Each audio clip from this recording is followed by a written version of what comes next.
Bonjour, bienvenue dans cette vidéo. On va regarder aujourd'hui une image pour le web, comment on conçoit une image pour le web, quels sont les bons réglages à avoir pour que notre image soit de bonne qualité, utile pour notre utilisateur et également du coup qu'elle soit facile pour le référencement naturel. On va regarder tout ça. Il y a quelques petites règles de base qu'il faut respecter, rien de bien compliqué, mais ça vaut le coup quand même de regarder tout ça. Alors avant tout, il faut savoir que ce qui va rentrer en compte, c'est d'une part le format. On a trois types de formats principaux, même un quatrième qui va être émergent. Donc le format, c'est le type de fichier qu'on va avoir. On va avoir différents formats. Le plus répandu, c'est le JPEG. Vous le connaissez sûrement, quand vous prenez une photo, en général, elle est dans ce format-là. C'est un format qui est assez léger, donc qui s'affiche très bien, c'est le plus répandu, sur le web en tout cas. Donc là-dessus, le JPEG, il n'a aucune caractéristique particulière, à l'exception que son poids reste relativement léger, ce qui est un caractère quand même important, notamment pour le web. On a également le PNG. Alors le PNG c'est quoi? Ça reste relativement léger, un peu plus lourd que le JPEG, mais il a l'avantage de prendre de la transparence. Je vous montre la différence. Ici, bon, je vous ai fait un fond, et donc en fait un JPEG, même si ma photo ici elle est de bonne qualité, j'ai toujours ce fond blanc. Ici, grâce au PNG, j'ai pu détourer, enregistrer en PNG, et dans ces cas-là, du coup, j'ai plus ce carré blanc qui est franchement dégueulasse. Si votre fond est de couleur, s'il est blanc, jusque-là ça passe, mais si vous avez un fond de couleur, là au moins vous avez quelque chose de plutôt propre. Alors rassurez-vous, j'ai une petite astuce pour ceux qui ne veulent pas passer trop de temps pour détourer.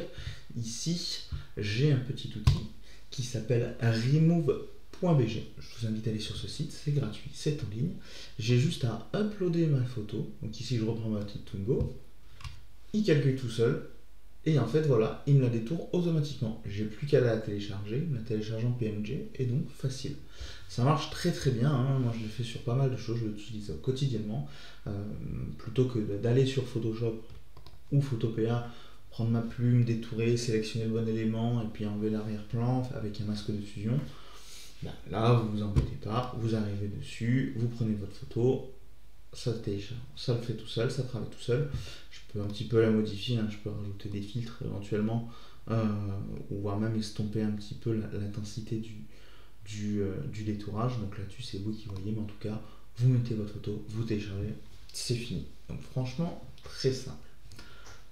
Donc on a vu le JPEG qui est très léger, le PNG qui lui accepte la transparence, et on a un autre, vous le connaissez forcément, c'est le GIF que vous connaissez, c'est des images qui sont animées, donc courte animation, quelques dixièmes de seconde, voire une petite seconde.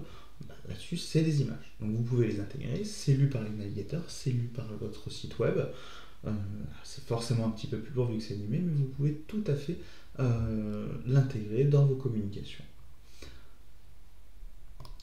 Quand vous créez un support, très important, et je retourne sur la Photopea, on doit prendre en compte plusieurs choses.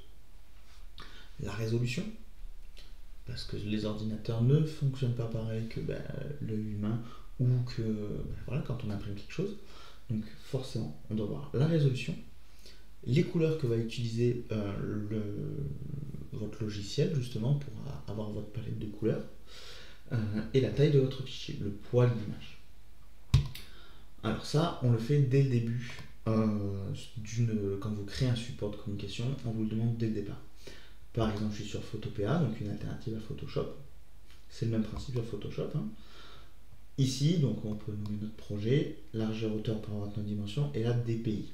Alors de base, sur les écrans d'ordinateur, donc tout ce qui va être web, téléphone également, hein, bien sûr, marche en 72 dpi, donc 72 pixels par pouce. On va pas trop rentrer dans les détails, déjà je suis pas le plus calé pour vous dire ça, mais voilà, globalement vous savez que si vous êtes uniquement sur du web, vous faites des images en 72 dpi. Inversement, si vous faites du print, donc que vous allez imprimer ce que vous allez produire, là dans ces cas-là on passe en 300 dpi. Forcément ça va être plus lourd, mais en même temps on a besoin d'une meilleure définition vu qu'on va l'imprimer. En fonction en plus de ça de la taille de votre impression, il faut vraiment qu'on ait une très bonne qualité, donc on passe sur du 300 dpi. Est-ce que vous avez pas ici, il ne me le met pas ici, mais normalement il me demande de choisir le type de couleur que je veux aborder. Alors je peux en avoir plusieurs, ça va être soit du rouge, vert, bleu pour du web, parce que nos ordinateurs utilisent le rouge, le vert et le bleu pour créer l'intégralité des couleurs que vous voyez sur votre écran. Pour les plus vieux, si vous vous souvenez, quand on rapprochait sa tête, quand on regardait de très très près un écran, une vieille télé, un tube cathodique, on voyait des barrettes rouges, vertes et bleues, simplement parce que ils utilisaient ce même principe-là pour faire l'intégralité des couleurs. Sur du print, on va pas, donc sur de l'impression, on va parler de cyan, magenta, jaune, noir, CMJN. Pourquoi? Tout simplement parce que c'est les couleurs qu'utilise une imprimante pour imprimer les supports. Donc autant s'adapter directement là-dessus. Bon, là il ne me le demande pas, c'est bizarre. Normalement il me le demande. Non, il ne me le propose pas. C'est pas très grave. Mais voilà, pensez, si on vous pose la question, si on vous demande rouge, vert, bleu ou cyan, magenta, jaune, noir, vous voyez ce que vous faire. Rouge, vert, bleu, web, cyan, magenta, jaune, noir, impression. CMJN, impression. C'est déjà pas mal. Vous créez votre support, il est très bien, il est très beau. Là-dessus, je ne vais pas vous faire un cours là-dessus, on n'est pas là pour ça. Mais petit souci, il est très lourd. Forcément, tout ce qui est plus lourd va être plus compliqué à charger, plus lent à charger, et donc forcément ça peut altérer la qualité de votre site, notamment sur le référencement naturel ou même plus simplement sur l'expérience utilisateur. On voit un site qui charge rapidement avec des belles images mais qui charge rapidement. Donc là-dessus, pas d'inquiétude. Il y a des moyens de faire en sorte que son image ou son document soit plus léger. Moi j'utilise notamment Optimizilla, imagecompressor.com, qui lui va automatiquement, vous allez voir c'est très simple, automatiquement compresser le poids de vos images. On peut télécharger jusqu'à 20 images, c'est plutôt cool. Mais là vous voyez, j'ai juste à sélectionner une image et il va automatiquement, je vais reprendre ma Twingo, tiens. Elle est où ma Twingo? Elle est cachée, elle était sur mon bureau. Hop, vous voyez, il télécharge automatiquement et il me dit bon, elle était assez légère, 80 kb, mais je peux encore faire mieux. Lui, il peut me la proposer à 62 kb. Et encore, vous voyez, là, je peux regarder à gauche la version originale, à droite la nouvelle version. Je vois que je perds pas beaucoup en qualité, hein. Donc je peux complètement la télécharger.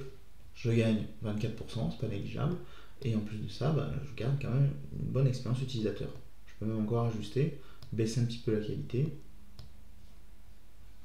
Ouais, ça reste encore tolérable, hein. Ça reste même très propre encore. Et pourtant, voilà, j'ai diminué, je suis à 44, j'ai divisé par 2 la qualité, enfin le poids de ma photo. Donc franchement, hyper intéressant. Là, vous avez juste à la télécharger et hop, elle apparaît ici avec le poids annoncé de 44 kb. Vraiment bien, facile, on peut faire jusqu'à 20 en même temps, ça ils le disent. Donc vraiment n'hésitez pas à optimiser, à passer par là. Si vous n'utilisez pas, si vous avez une image un peu lourde, passez par là avant de la mettre sur votre site, ça sera toujours mieux. Et au moins vous savez que vous avez quelque chose de rapide à intégrer. C'est à peu près tout pour l'image. J'en ai pas parlé, mais si vous avez déjà des images qui sont assez lourdes sur votre CMS, dans votre bibliothèque, sur votre site internet, vous pouvez toujours utiliser, je pense à ceux qui utilisent WordPress, des modules comme Imagify, comme Smush, comme SharpPixel, que j'utilise aussi pas mal, où vous pouvez du coup l'uploader sur votre WordPress et lui va automatiquement alléger le poids des photos. Alors attention, ils ont une version gratuite et une version payante, donc ça va être limité. Donc moi je vous conseille, dès que vous mettez une photo, de la compresser, de la passer par là.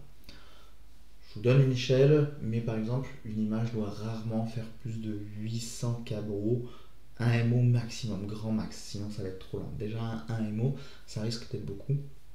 Après, tout dépend aussi de l'importance de ce visuel, hein. Si vous n'arrivez pas à baisser, bon c'est pas très très grave, mais c'est toujours mieux d'avoir une image qui charge plus rapidement, hein. Donc là-dessus, passez sur la compression pour alléger le plus possible le poids de vos photos. C'est à peu près tout. Si vous avez des questions là-dessus, on peut en discuter, n'hésitez pas, je reste disponible. Donc vous savez quoi faire. Merci.